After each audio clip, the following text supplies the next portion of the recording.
welcome to a cover story special. The year is ending on a very sad note. We've all heard about the sad demise of Dr. Manmohan Singh. He was India's not just accidental prime minister, I would say also accidental finance minister, but also the one who put India on the fast track to liberalization. He opened India's doors. He was the one who brought in the dream budget of 1991. And ever since then, we all keep talking about how India has been on the global map, how the Indian prime minister is recognized abroad. Let's not forget Dr. Manmohan Singh. He was known for his finance. He was a professional. In fact, during the Lehman Brothers crisis, there were countries that were looking to India. The West was looking to India for help and for pointers. He had his reputation. In fact, the nuclear deal that he did with George Bush was also based solely on the trust that George Bush had on Manmohan Singh. So a lot is said about the personality of the prime minister, and we have to take a look at Dr. Manmohan Singh, both the politician and also the economist. Joining me on the show to discuss this, I have with me Shankkar Aiyar, political economist, author. He's also the author of The Accidental India that talked about the 91 reforms. And Dilip Cherian, he's a political commentator and someone who's been astutely observing prime ministers, I think from Dilip, the first prime minister was? A long time ago. I don't think we need to go that far. That far. Okay. I won't trouble either of you since both of you have been there for a while. Shankkar, you've been watching prime ministers, but Dr. Manmohan Singh, what is your first take on how is he going to be remembered? Remember, he said history will judge me kindly. And I think he managed to have that judgment passed during his lifetime. At least he took that with him. Well, Dr. Manmohan Singh, in one way, I can describe him as the most appointed person in Indian politics. He was a patriot, he was a professional, and he was an underrated politician. He was a smart politician. He had read almost every biography of every major leader.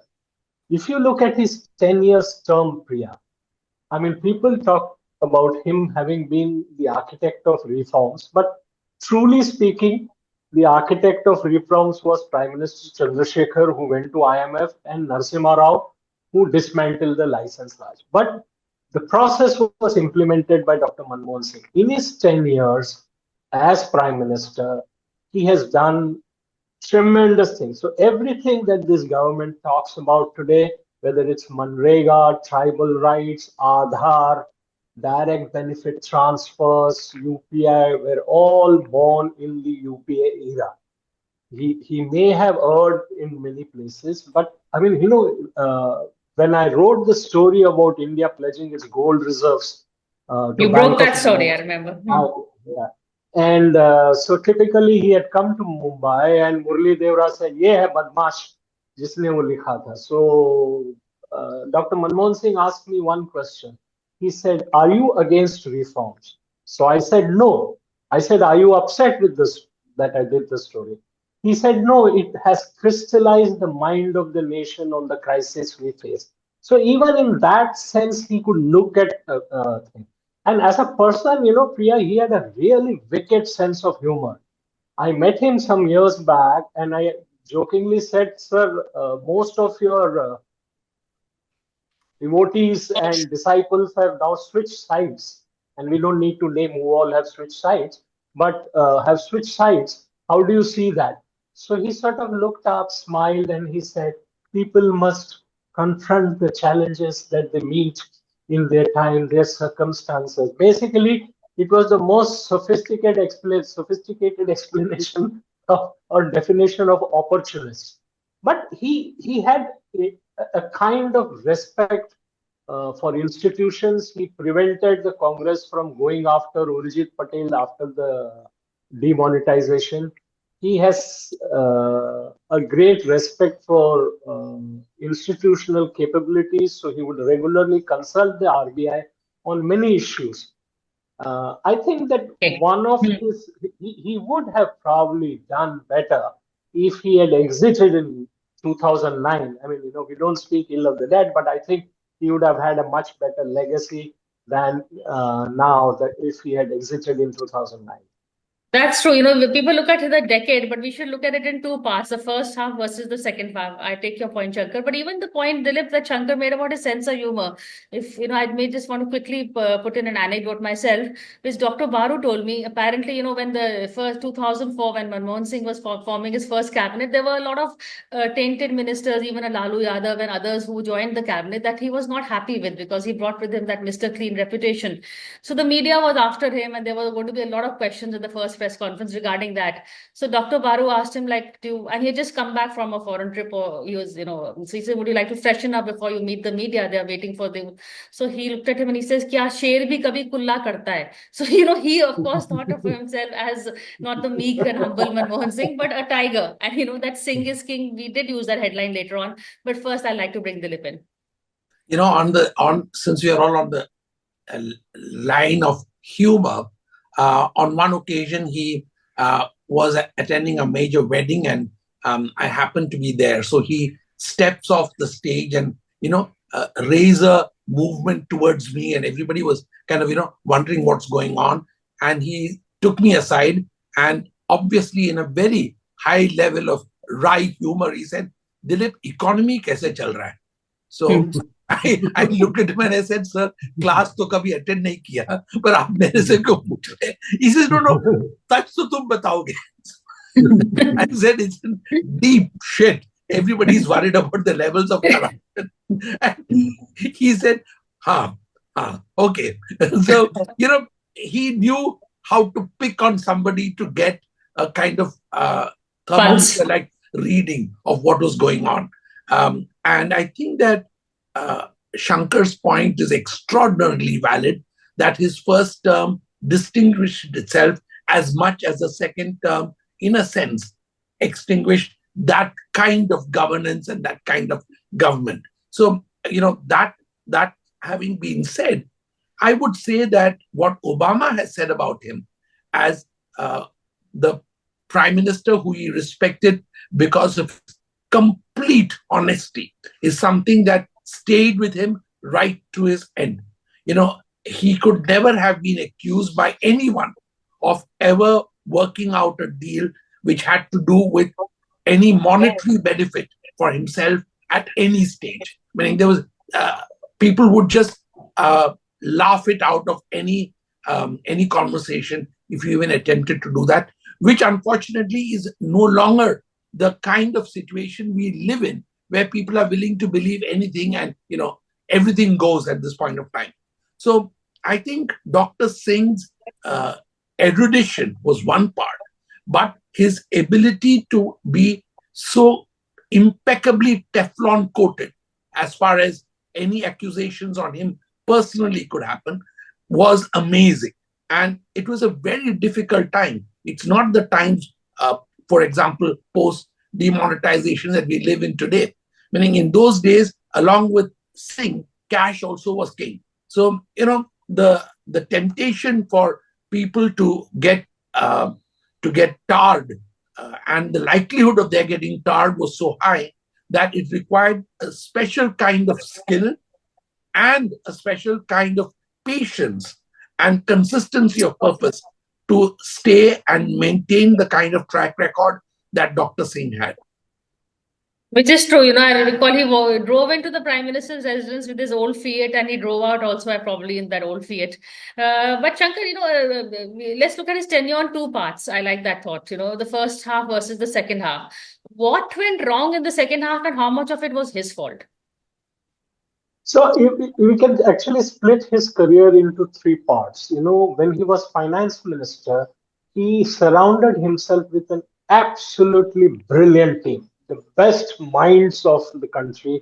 N.K. Singh, Y.V. Reddy, Venkatramanan, Rangarajan, Montek Singh Ahluwalia, Naresh Chandra, all those people. And he had people who agreed with him. They were of the same theme song. Okay. When he becomes prime minister, I remember the first cover story, Priya, you might remember the headline we did, "What can he do?" Because he was surrounded by everybody who was not completely convinced that he should be the prime minister. But in the first 5 years, almost like FDR, there is a book on Roosevelt which is called The Juggler. in which by sheer many accidents he did many reforms things. So he prepared India's welfare roadmap. So we have many of the things that we do today are prepared by him. But in the second half, I think that what happened is that he may have been convinced by people around him that he was irreplaceable in the atmosphere of corruption around that, at that time, and that he should hang on. And he wasn't equipped to speak his mind on several issues. I think that the plan to make him president was sabotaged by a combination of corporate and political forces. The popping up of Pranab Mukherjee as president sort of derailed the idea of making him president, and Pranabda actually lost out on being the prime minister that we would have had. So I think in his second term, he surrounded himself with again people who agreed with him. We used to say the core committee and the core committee at that time, and some of those people Or being didn't do Mrs. him, Kaur. yeah, and some of those people really didn't do him any great favor by their conduct. I mean, one example, for instance, Kapil Sibal saying that zero loss In in the the 2G CME. scan. I mean, there is a truth to it, but when you say a technical answer in a political context, you're doomed. So Dr. Singh very rightly said, history will judge me kindly, and it will judge him kindly because he brought two things to the screen. The one is humility, and the other is gravitas. I mean, nobody sort of said that he did. I mean, doing the nuclear deal in the face of full opposition, taking on the left front, convincing the Gandhis who were totally not convinced. Those were brilliant moves, and today we sort of pride ourselves about our digital physical infrastructure, which was founded on Aadhaar, for which he got Nandan Nilekani into government. Which is true. So, it's he said history will judge him kindly. I think it already did, because and he got to see that because we have a picture. Nirmala Sitaraman has tweeted a picture of her calling on him. We are told that even on occasion, various people in the current government have also called on him, of course, unofficially and informally. But Dilip, would you say that he saw his stand being vindicated while he was alive? His Without a reputation? without a doubt, Priya, here was a man who had ever since he was a professor at the Delhi School of Economics, and even before that, he had a rock steady eye on statistics and the actual figures of the economy. And he could, I always used to joke with colleagues of mine and those who have worked with him that he could actually look at the street and guess the statistics.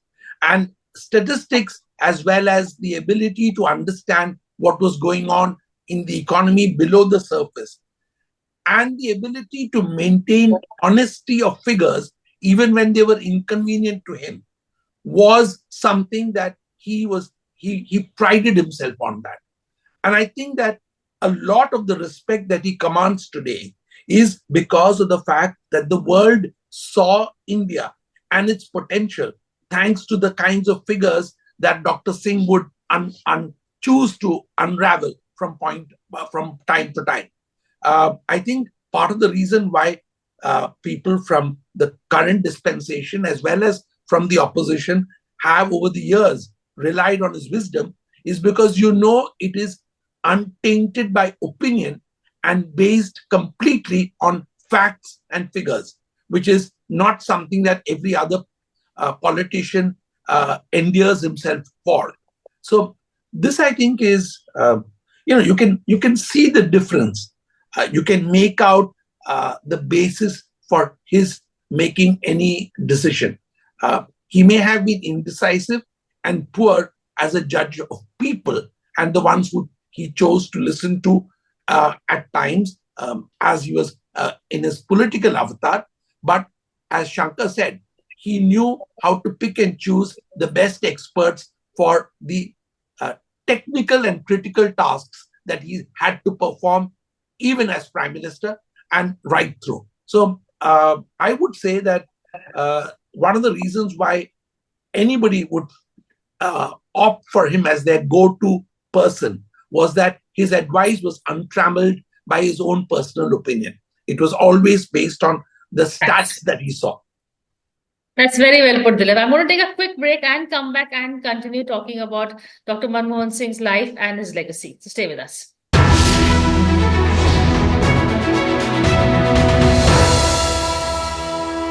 Hello and welcome back to a cover story conversation as we remember a legend, Dr. Manmohan Singh. You know, I'm calling him legend, I'm calling life and legacy. These are words, Shankkar, he would have loved to hear as he was demitting office. Unfortunately, the media wasn't so kind to him. But I think everybody is making up now, has made up in the meantime. But if you were supposedly writing a story on him or this thing, what was the headline? What would be the headline that you will give him today? You talked about accidental India, Baru's talked about accidental Prime Minister. So I would say that, I mean, I tweeted a selfie of mine with him. And I said that an apostle of knowledge and humility. And that was his thing, that if you told him something that he wasn't aware of or which he hadn't seen in a different way, he would sort of. So one incident, I met him after demonetization, and I said that one of the things that I hear, Dr. Singh, is that uh, people in India are used to suffering, and so the demonetization won't have a political impact on the government. And he thought about it. He didn't sort of immediately answer, he thought about it. And he said that probably is true, Shankkar, because we have had colonization and we were ruled by others, and we have a sense of karma in our psyche. So probably that would be true. But that doesn't take away from the fact that this has been a most terrible thing. And he says that, I mean, the thing that he said, as Dilip said, he went by facts. He said the previous demonetizations didn't yield anything. And I wonder why they did this at this time of the thing. I mean, when we look back in 2014, 2013, there were so many memes and jokes, and almost everybody in BJP, all the wannabes used to comment on the value of the rupee versus the dollar. This has been a consistent BJP theme that rupee should be stronger. When Dr. Singh demitted office, the rupee was 60 to the dollar. Today it is 85. And hardly anybody speaks about it because, the narrative management is different. But the fact is, I'm not saying that it is one way good or the other, but one failing of Dr. Singh was to have an array of people to communicate his strategic thinking. The only time he made that effort and was when he pushed for the nuclear deal. In some ways, I think his sort of circumspect, he was always a little reticent, a little introverted in a scholarly way. I think that sort of didn't go with his political thinking. I mean, he could think way ahead of others in terms of politics. I think that if my headline would have been, then he tried. He tried, yes. I'm going to ask Dilip also, but if you ask me, my headline would be probably "So be it," because that was what he told in that interview to Telegraph when he told the left to walk out, or perhaps what he did not say. But Dilip, you're the brand manager here. Tell us. I would simply put it as going softly into the night. His humility showed his humility showed his exit timing and lines. And he'd been silent for a while for good reason. Also, I think that managing the media was never a priority for him.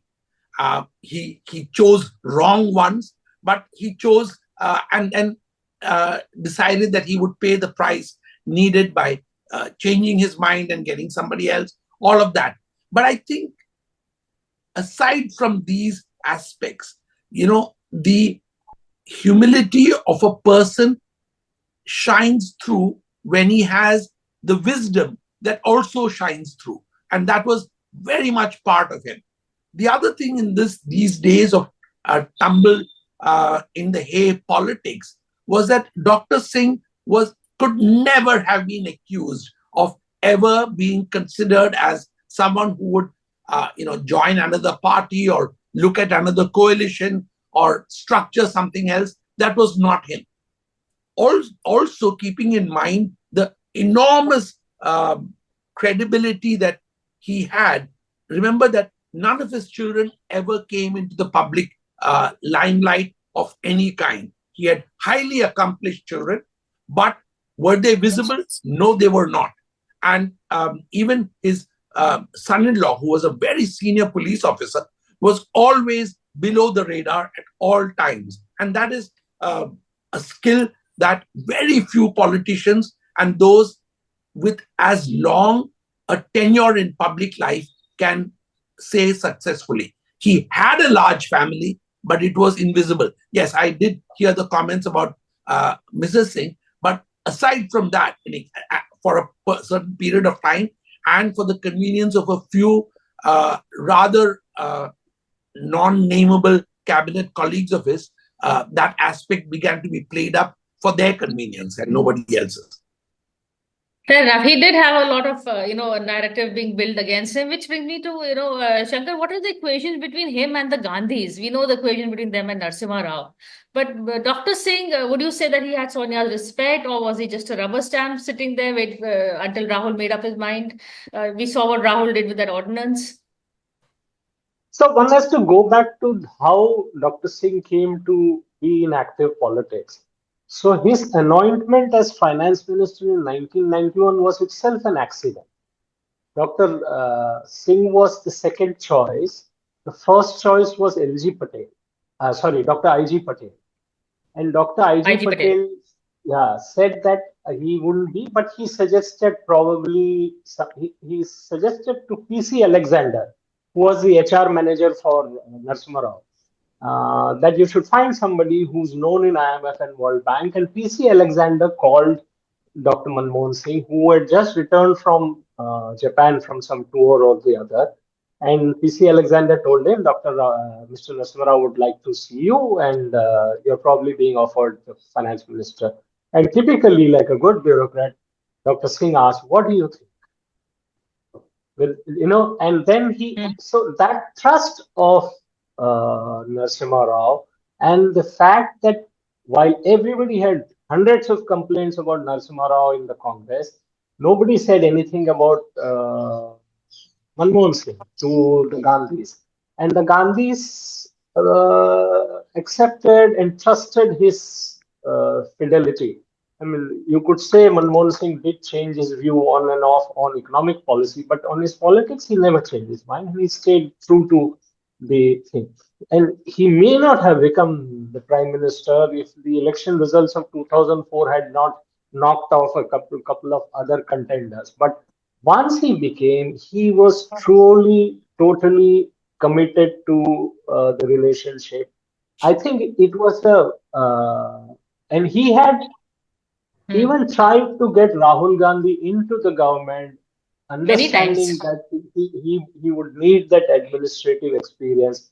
But he didn't sort of assert, I mean, he was always an advice, and they respected him for his knowledge. I mean, one thing that the Gandhis realized was in many ways Dr. Manmohan Singh represented the middle class aspiration that a man who was studied, who was educated with no political connection could rise to the top job of the country. And that was something that they didn't want to disturb. So that was also a positive for him. He was a middle class aspiration. Yes, absolutely. Dilip, your take on the equation between the Gandhis and Dr. Singh? One way is to do what Shankkar did, which is to look in the rearview mirror and see the two occasions when accidents put him into place. But look at how genuine and how clearly Rahul Gandhi has tweeted about the loss of a mentor. Rahul is not one to give praise where it is not due. But the fact that he has called the death of Dr. Manmohan Singh as the loss of a mentor indicates not just what the family thought of him, what he personally thought of him, but indicates that Dr. Singh had retained the kind of trust and the kind of confidence that the family does not easily bestow on anybody, uh, except those who they have tried and tested over years. So I think that there is no doubt that his equation with the family was phenomenally solid and had never really, caused any anxiety for them at any point of time. I wish he had asserted himself a little bit more with the family in terms of, for example, what Shankkar and you know about wanting to put Rahul Gandhi into government. But aside from those things, the way he corralled and managed the young Turks of the Congress at that time, many of who are now on the other side of the fence and who feature in your book, he really made sure that they were also as much responsible for building the second line of command. Milind Devra's tweet today also reflects that. And it's a very honest reflection of the kind of belief system that he created around him. Quick last word. We're out of time, but I want a quick answer from both of you. There's always a debate. Has he been a better politician or a better economist? Quick answer from both of you, Shankkar. Well, he could have been a better politician. Okay. Dilip? I don't think he was as astute a politician as just a survivor knowing he was doing economics. Okay. On that note, Dr. Singh had quoted Victor Hugo in his famous speech saying, an idea whose time has come. I like to leave his legacy with the thought that it's a recognition whose time has come. So farewell, Dr. Manmohan Singh, travel well, and India thanks you.